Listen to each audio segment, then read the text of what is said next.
Tonight, I want to speak to you about total victory. Our security and the prospects of peace in the Middle East depend on one thing: total victory over Hamas. At the start of the war, I outlined three goals: destroy Hamas, free the hostages, and ensure that Gaza doesn't pose a threat to Israel anytime in the future. Achieving these goals will ensure Israel's security and pave the way for additional historic peace agreements with our Arab neighbors. But peace and security require total victory over Hamas. We cannot accept anything else. Can you imagine what will happen if we don't have total victory?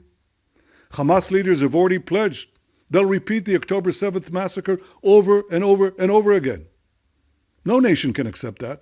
We certainly won't. Without total victory, Iran and its terror proxies, Hamas, Hezbollah, the Houthis, and others, will be emboldened to subvert moderate states in the Middle East. They'll threaten the entire free world. Only total victory will prevent that. And total victory is within our reach. Israel's military achievements are truly unprecedented. As John Spencer, head of urban warfare at West Point, noted, it took the United States and its allies 9 months to defeat ISIS in Mosul. Mosul is a single city, smaller than Gaza, doesn't have any terror tunnels, and it had only 5,000 terrorists. Yet in 4 months, the IDF has killed, wounded, or captured over 20,000 terrorists, more than half of Hamas's fighting force. We've shattered 18 out of 24 Hamas battalions, and we're mopping up the remaining terrorists with ongoing raids. Our soldiers are systematically destroying the massive underground terror tunnels. Hamas believed this was an impregnable network. Yet our brave soldiers are now physically inside these tunnels. They're demolishing rocket factories, weapon stockpiles, command and control centers, and what Hamas thought were unreachable safe houses. Now I have to tell you, we were repeatedly told by many in the international community that all this simply couldn't be done. They said that a ground offensive would not be effective, that we couldn't enter Gaza City because it would be an abominable death trap, that we couldn't go into the hospitals that served as Hamas headquarters without inflicting massive civilian casualties, and that we couldn't enter the underground terror tunnels because nobody could. Yet our brave soldiers proved them all wrong on all counts. Many also argued that Israel's military campaign would scuttle our ability to release the hostages. Well, they were wrong on this one too. Military pressure led to the release of 110 hostages, and only continued military pressure will bring home the remaining hostages. Our soldiers are now in Khan Yunis, Hamas's main stronghold. They'll soon go into Rafah, Hamas's last bastion.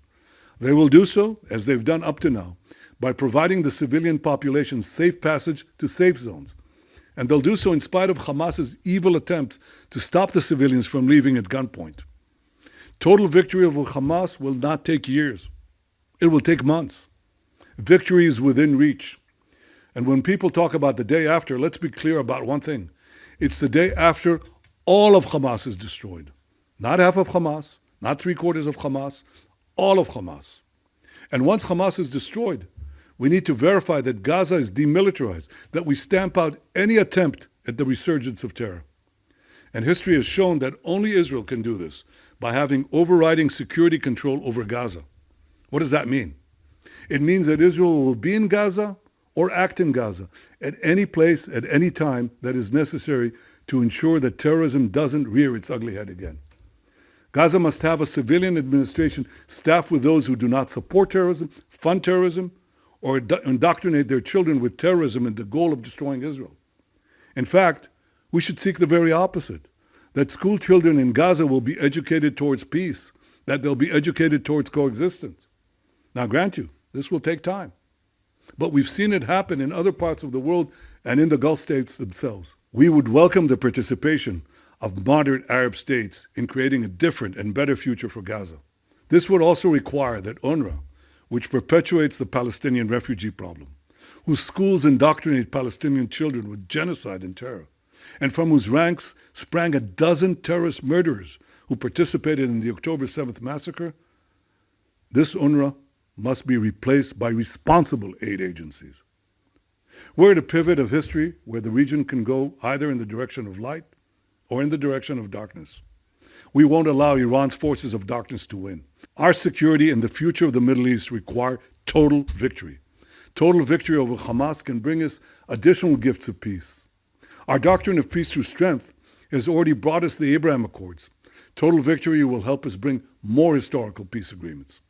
Hamas is the obstacle blocking a better and more peaceful Middle East, and it's threatening Israel's security. The pressure of the world should be on destroying Hamas as quickly as possible, and not on preventing Israel from doing so. All those who yearn for peace should support our quest for total victory. Total victory for our security, total victory for peace in the region, total victory to secure our common future.